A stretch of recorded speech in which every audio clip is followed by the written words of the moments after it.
A car pulls away, an Ohio State trooper is hanging on. He had the strength to hang on for nearly 2 miles before the driver slowed down and the trooper let go. Just a little while ago, the suspect surrendered to police after a day-long search. Jamel Patton facing a number of charges. He's in the Mahoning County Jail. Good evening, I'm Mandy Knoll. I'm Dave Sess. Can you imagine what the trooper was yelling to that person who was driving? He got away, but realized the bumpy road ahead for him and turned himself in. From the pursuit to the suspect search, we've got all the angles covered. Our team coverage begins tonight with 27 First News reporter Nathan Lahota outside of the Mahoning County Jail. Dave and Mandy, it's here at the Mahoning County Jail where Jamel Patton is being booked on charges of assaulting an officer as well as some other charges. Now, here's some video of the moment that search for Patton started at around 11:30 last night. The search started around 11:30 after a second unit at the traffic stop pursued Patton's vehicle. More Youngstown police were called to the area to search for the car but did not find him. As the search continued, they followed tips over to Brentwood Drive earlier this morning, but did not find him at that point as well. We did talk to police, and they say that they were talking to family members at that address. They also went to Warren Avenue and then followed one last tip before Patton turned himself in to Cohasset Drive. Officers searched the house but did not find him. Investigators say part of adding the pressure for Patton to turn himself in was the use of social media and additional police resources. We had aviation involved. We had several special response team members along with local law enforcement agencies on the look, along with the media that also put out the word with the information. And I think just a collective effort from everyone involved was enough to put the pressure on for Jamel Patton to do the right thing. Now, police say when he did turn himself in, he did go quietly. Now, of course, he's still being processed here in the Mahoning County Jail, so we're going to get those exact list of charges as well as a mugshot. And if there is a court date set, we'll also have that and share that with you as soon as we can get it. But for now, live outside the Mahoning County Jail, Nathan Lahota, WKBN 27 First News.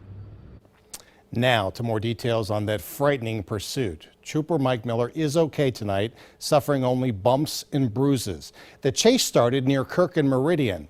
It ended 2 miles away at the corner of Kirk and Canfield Roads. Trooper Miller stopped 22-year-old Jamel Patton for driving without his headlights. But that's when the trooper smelled marijuana and asked Patton to get out of the car. Instead, he took off. Miller was holding on and holding tight. Patton did slow down at one point here, right here, as the trooper was able to let go of the door, thinking it was a good time that he could safely fall to the ground.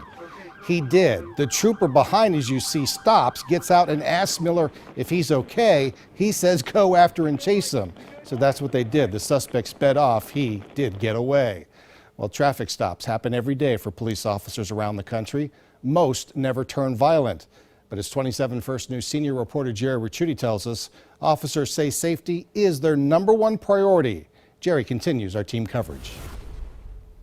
Just about anyone in law enforcement will tell you there's no such thing as a routine traffic stop. Mahoning County Sheriff's Deputy Carmen Constantino tells me officers can quickly learn who owns a vehicle, but that doesn't tell him or her who's inside. I may be pulling them over for a simple, going through a stop sign, and the person may have guns or drugs or something illegal inside their vehicle, or he might have a warrant for his arrest. Overnight, a state trooper was dragged almost 2 miles after the man he stopped sped off, with the officer hanging from the driver's side door.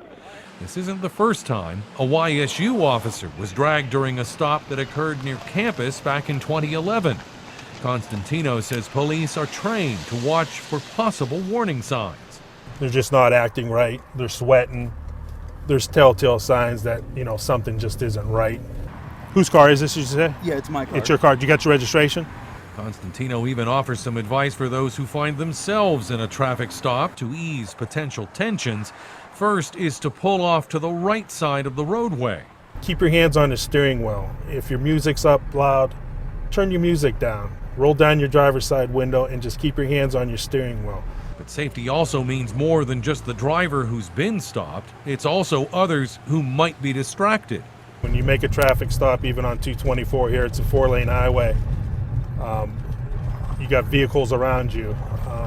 Sometimes those vehicles aren't paying attention. Something else police need to keep in mind when they're on the road. In Canfield, Jerry Ricciuti, WKBN 27 First News. We sent app alerts when police identified to be on the lookout for Jamel Patton and when he was caught. We'll do that again with big information in this case. You can also find those updates at WKBN.com.